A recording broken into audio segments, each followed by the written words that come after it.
Good morning and welcome to an all-new Eye of the Tiger. I'm Kelly Kennedy. And I'm Monique Carey. Senior Day is tomorrow. Seniors will meet at the cafeteria at 9 a.m. After that, seniors will take buses to Folsom Lake and will return at 2 p.m.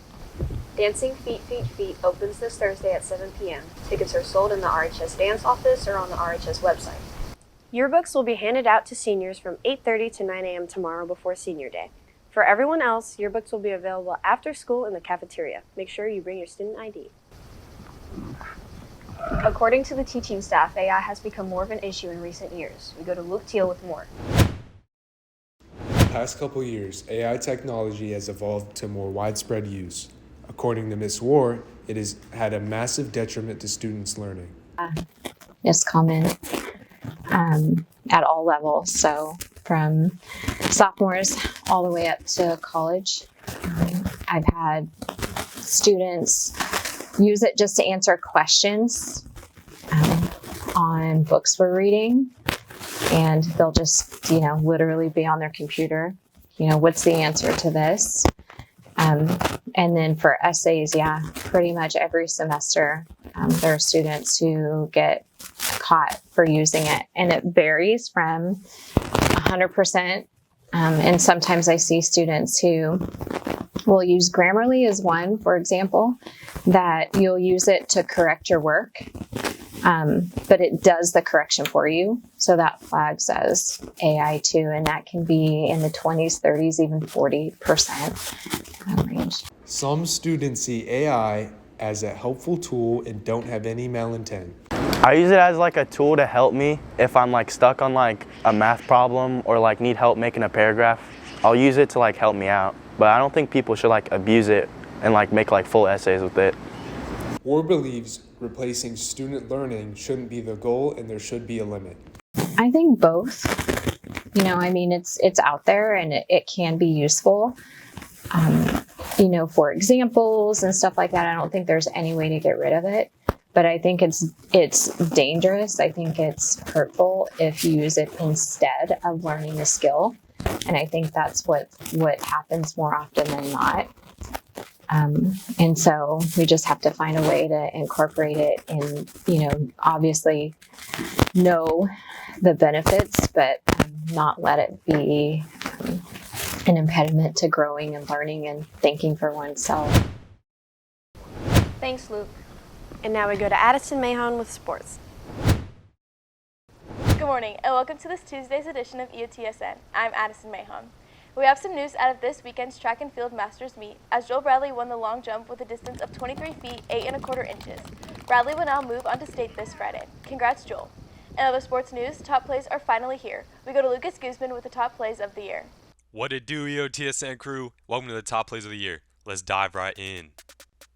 Starting us off at number 10, we got sophomore Tyler Ritter on the break, hitting his defender with a mean behind the back and finding his man Matthias Howard in the paint. Ritter almost sent his man into his pops with that move, then finding the RHS version of Chet Holmgren. Good stuff, young buck. At number 9, we have junior Kyle Pedersen facing his TCU commit homeboy and absolutely tattooing one, and Pete Petty just stunned on his way to first. Just an absolute moonshot. Pretty sure that ball landed in Diamond Oaks. At number 8, we got the shot put legend herself, Miss Kylie Hunter, throwing this 36 feet, 9½ inches, an RHS record for women's shot putters at the time. This gotta be Max Mamora. She knows she's her.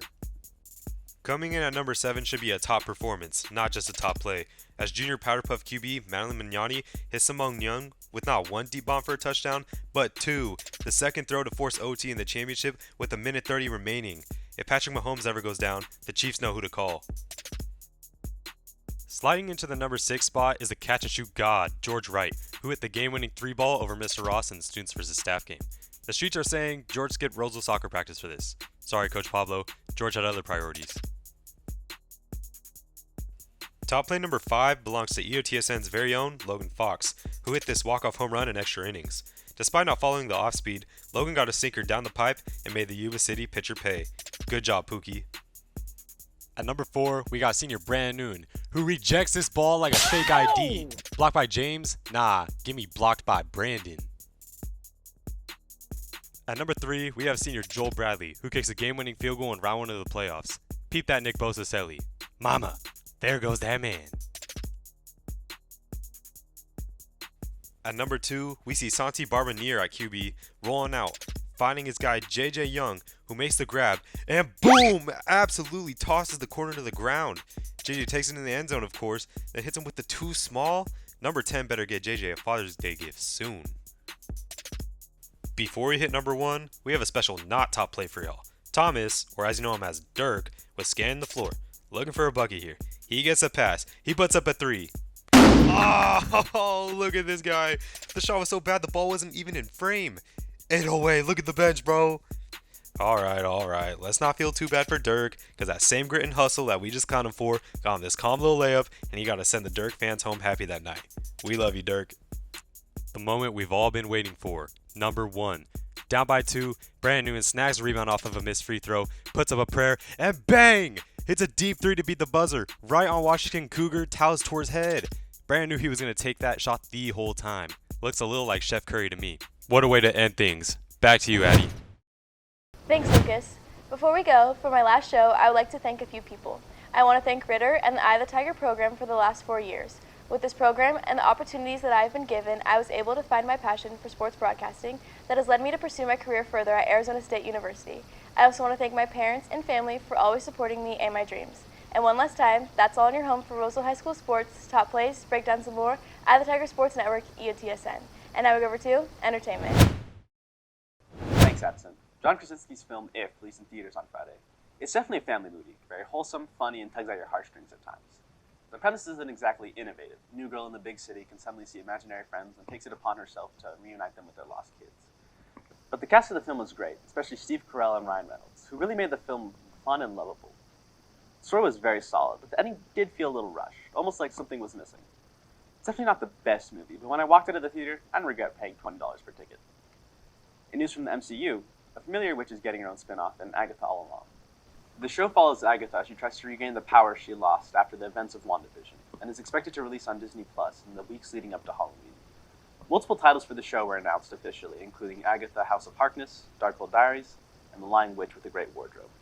Apparently this wasn't the studio being indecisive, but just Agatha up to her old school thuggery to mess with MCU fans. But it was eventually revealed that the title was Agatha All Along. I'm Joseph Tillon, and now we go back to news. Thanks, Joseph. That's it for us today on Eye of the Tiger. And remember, we're always on at eyeofthetigernews.com. See you next time.